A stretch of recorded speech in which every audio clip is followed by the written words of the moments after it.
নমস্কার বন্ধুরা, মেঘার সাথে বাঙালিয়ানার আরও একটি নতুন পর্বে আপনাদের সবাইকে স্বাগত। আজ এনেছি একদম ধাবা স্টাইলে chicken tikka masala recipe. Biryani, pulao, fried rice, যে কোনো ধরনের রুটি অথবা পরোটার সাথে খেতে কিন্তু এই চিকেন টিক্কা মশালা দুর্দান্ত লাগে। ভীষণ সহজ এটা বানানো। তাহলে চলুন ঝটপট রেসিপিটা দেখে নেওয়া যাক। প্রথমে চিকেনটা আমাদের ম্যারিনেট করে নিতে হবে। আর এই টিক্কা মশালা কিন্তু বোনলেস চিকেন দিয়ে করা হয়। আমি এখানে 300 গ্রাম বোনলেস চিকেন মাঝারি সাইজ করে কেটে রেখেছি। তার মধ্যে দিয়ে দিতে হবে প্রথমে 1.5 টেবিল চামচ মতো আদা রসুন কাঁচা লঙ্কা একসাথে বাটা। আদা রসুন কাঁচা লঙ্কা বাটা দেওয়ার পর এর মধ্যে আমি দিয়ে দেবো হাফ কাপ মতো টক দই। টক দইটা কিন্তু জল ঝরিয়ে নিইনি, আর দইয়ের পরিমাণটা একটু বেশি রাখতে হবে, কারণ এই ম্যারিনেশনের এক্সট্রা মশলাটা আমরা গ্রেভিতে ব্যবহার করব। দইটা দেওয়ার পর এর মধ্যে দিয়ে দেবো ছাতু। আমি এখানে 1.5 টেবিল চামচ মতো ছাতু দিলাম, আর যদি ছাতু না থাকে তাহলে বেসন শুকনো কড়াইতে ভেজে এখানে 1.5 টেবিল চামচ ব্যবহার করবেন। স্বাদ মতো নুন দিলাম, হলুদ গুঁড়ো দিলাম হাফ টিস্পুন মতো, কাশ্মীরি লাল লঙ্কা গুঁড়ো হাফ টিস্পুন দিলাম, আর স্বাদ মতো দিলাম এমনি লঙ্কা গুঁড়ো ঝালের জন্য। ধনে গুঁড়ো দিলাম হাফ টিস্পুন, গরম মশলা গুঁড়ো 1/4 টিস্পুন, আর তন্দুরি চিকেন মশলা পাউডার দিলাম এখানে হাফ টিস্পুন মতো। যদি এই তন্দুরি চিকেন মশলা না থাকে তাহলে কিন্তু ওটা ছাড়াই করতে পারেন, তাহলেও কিন্তু খুব ভালো খেতে হয়। খুব ভালো করে এটা মাখিয়ে নিতে হবে সমস্ত উপকরণগুলো একসাথে। তারপর এটাকে ঢাকা দিয়ে ম্যারিনেট করে রেখে দিতে হবে। ফ্রিজে রাখবেন অবশ্যই, মিনিমাম 2 ঘন্টা, আর হাতে যদি সময় বেশি থাকে 4-5 ঘন্টা রাখতে পারেন। যত বেশি ম্যারিনেশন হবে তত বেশি টেস্টি হবে।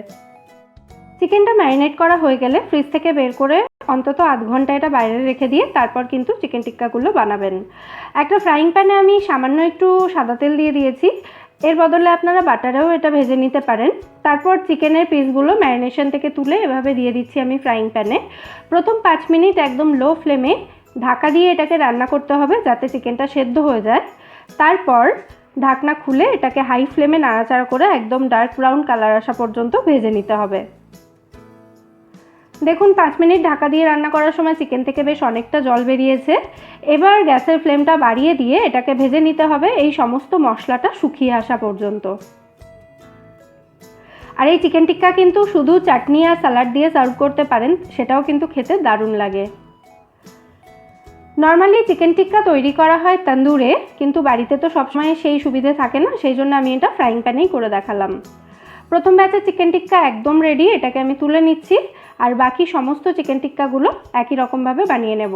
আর এই বাটিতে লেগে থাকা ম্যারিনেশনের এক্সট্রা মশলাটা এটার মধ্যে জল দিয়ে আমরা এটা গ্রেভিতে ব্যবহার করব।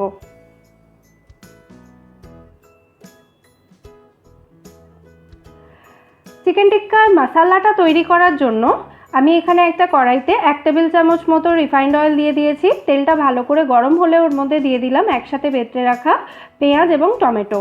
একটা মাঝারি সাইজের পেঁয়াজ এবং একটা মাঝারি সাইজের টমেটো একসাথে আমি পেঁয়াজ টমেটোটা একটু ভাজা হয়ে গেলে এর মধ্যে দিয়ে দিলাম আমি 1 টিস্পুন মতো আদা রসুন কাঁচা লঙ্কা বাটা।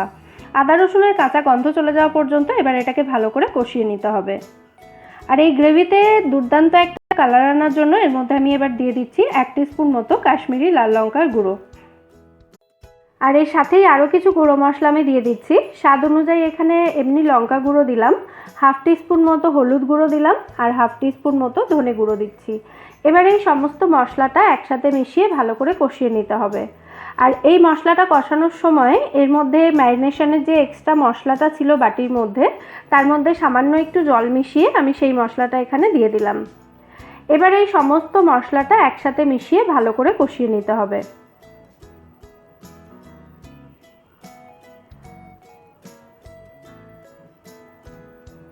কষানোর সময় আমি সামান্য আরও একটু জলের মধ্যে দিয়ে দিচ্ছি যাতে মশলাটা একেবারে শুকিয়ে না যায়। তারপর এটাকে ঢাকা দিয়ে একদম লো ফ্লেমে রেখে মাঝে মধ্যে নাড়াচাড়া করে এটা কষিয়ে নিতে হবে মশলা থেকে তেল ছেড়ে যাওয়া পর্যন্ত। আর গ্যাসের ফ্লেমটা কিন্তু অবশ্যই এই সময় লো রাখতে হবে। 3-4 মিনিট কষানোর পর দেখুন তেলটা উপরে উঠে এসেছে, তার মানে কিন্তু মশলাটা খুব ভালো মতো কষানো হয়ে গেছে। এবার এটাকে ভালো করে নাড়াচাড়া করে একবার মিশিয়ে নিচ্ছি। এখানে একটা ছোট্ট ভিডিও ক্লিপ মিস করে গেছি আমি, তার জন্য ক্ষমা প্রার্থী আপনাদের কাছে। আমি এখানে জল দিয়ে দিয়েছি, যে যেরকম গ্রেভি রাখতে চান সেই অনুযায়ী এখানে জলটা দেবেন। আর জলটা কিন্তু উষ্ণ গরম জল এখানে দিতে হবে। দিয়ে দিচ্ছি এবার স্বাদ মতো নুন। আর তারপর এটাকে ভালো করে মিশিয়ে এটাকে ঢাকা দিয়ে গ্রেভিটা ফুটে যাওয়া পর্যন্ত অপেক্ষা করতে হবে।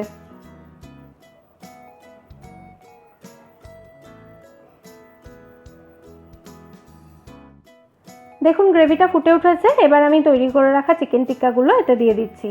আর একদমই কিন্তু সব চিকেন টিক্কাগুলো এর মধ্যে দিয়ে দেবেন না। এরকম চিকেন টিক্কা বানানোর পর শুধু শুধু যদি দু একটা না খাওয়া হয় তাহলে কিন্তু সেটা ভারী অন্যায় হবে, সেই জন্য কয়েকটা রেখে দিয়ে বাকিগুলো এখানে মিশিয়ে দেবেন। খুব ভালো করে চিকেন টিক্কাগুলো গ্রেভিতে মিশিয়ে দিয়ে এর মধ্যে আমি দিয়ে দিচ্ছি সামান্য একটু মিষ্টি। অবশ্যই মিষ্টিটা নিজেদের স্বাদ অনুযায়ী এখানে অ্যাডজাস্ট করে দেবেন। তারপর এটাকে ঢাকা দিয়ে একদম লো ফ্লেমে রান্না করতে হবে 3 থেকে 4 মিনিট মতো। 3-4 মিনিট পর আমি ঢাকনা খুলে নিলাম। দেখুন কি অপূর্ব দেখতে হয়েছে এটাকে। এরপর এর মধ্যে দিয়ে দিচ্ছি সামান্য একটু গরম মশলা গুঁড়ো, আর সাথে দিচ্ছি হাফ টিস্পুন মতো কাসৌরি মেথি। কাসৌরি মেথিটা দেওয়ার আগে আমি শুকনো কড়াইতে একটু ভেজে তারপর এখানে মিশিয়ে দিচ্ছি। খুব ভালো করে নাড়াচাড়া করে সমস্ত উপকরণগুলোকে মিশিয়ে নিতে হবে। আর সবশেষে এর মধ্যে দিয়ে দিচ্ছি আমি কয়েক ড্রপ পাতিলেবুর রস। 4-5 ড্রপ মতো দিলেই কিন্তু যথেষ্ট। এই পাতিলেবুর রসটা দারুণ একটা স্বাদ অ্যাড করে এই গ্রেভিতে, অবশ্যই দেবেন। আর দিলাম 1 টেবিল চামচ মতো ফ্রেশ ক্রিম। ফ্রেশ ক্রিমটা অপশনাল, নাও দিতে পারেন। সমস্ত উপকরণগুলো একসাথে ভালো করে মিশিয়ে গ্যাসের ফ্লেমটা অফ করে কড়াইটাকে ঢাকা দিয়ে 5 মিনিট মতো স্ট্যান্ডিং টাইমে রেখে দিলেই আমাদের চিকেন টিক্কা মশলা এখানে একদম রেডি সার্ভ করার জন্য। কেমন লাগলো রেসিপিটা অবশ্যই জানাবেন আমায়। আর এই রেসিপিটা ভালো লাগলে ভিডিওটাকে একটা লাইক এবং শেয়ার করে প্লিজ আমার চ্যানেলটা সাবস্ক্রাইব করে নেবেন যদি এখনও না করে থাকেন। ফিরে আসবো নতুন কোনো রেসিপি নিয়ে। সবাই সুস্থ থাকবেন, ভালো থাকবেন এবং সবাইকে খুব ভালো রাখবেন।